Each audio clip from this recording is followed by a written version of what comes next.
यह लड़का टिकटॉक पर एक वीडियो देखता है जिसमें दिखाया जाता है कि एक खास तरह का बैग होता है।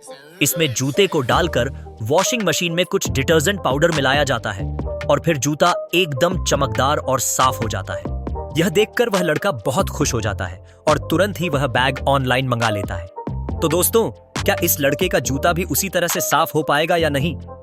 यह जानने से पहले वीडियो को लाइक कर दो, चैनल को सब्सक्राइब कर लो और कमेंट में अपना प्यारा सा नाम जरूर लिखो। लेकिन अफसोस, इस लड़के का जूता वैसा साफ नहीं हो पाता, जिससे वह बहुत निराश और नाराज हो जाता है और रोने लगता है।